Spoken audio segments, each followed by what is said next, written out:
আমি আসলে কখনোই এত ঝাল পছন্দ করি না, কিন্তু কিছুদিন ধরে আমার ঝাল খেতে এত ইচ্ছে করছে, তো ভাবলাম যে এই একটা রেসিপি কিংবা এই একটা রান্না আমি জানি, এটা একটু করে খাই। আর এখন তো শীতের সিজন, সেক্ষেত্রে কাঁচামরিচের দামও কিন্তু কম। তো যারা ঝাল পছন্দ করেন তাদের অবশ্যই এই রান্নাটা ভালো লাগবে।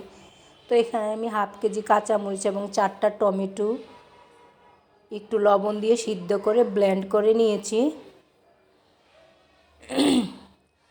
তারপর আমি এখানে নিয়েছি পেঁয়াজ কুচি, রসুন কুচি এবং 10টার মতো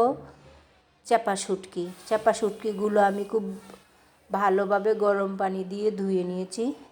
তো রান্নায় চলে আসলাম। এখন একটা হাঁড়িতে আমি দিয়ে দিলাম সরিষার তেল, তারপর দিয়ে দিচ্ছি হাফ চা চামচ সরিষা, দিয়ে খুব ভালোভাবে নেড়েচেড়ে মিক্সড করে নিব।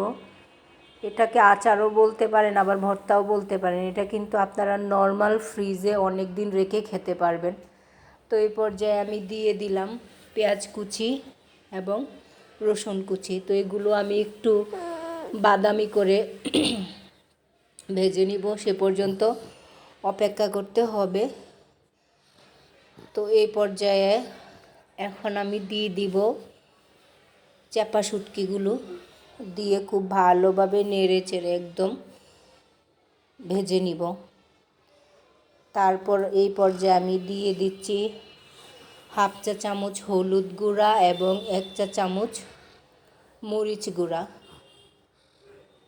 তারপর আবারও খুব ভালোভাবে মশলাটা কষানো পর্যন্ত মিশিয়ে অপেক্ষা করতে হবে। তো এখন আমি দিয়ে দিব ব্লেন্ড করা কাঁচামরিচ, দিয়ে আবারও খুব ভালোভাবে নেড়ে চেড়ে নিব এবং অনবরত নাড়তে হবে, নয়তো নিচে লেগে যেতে পারে।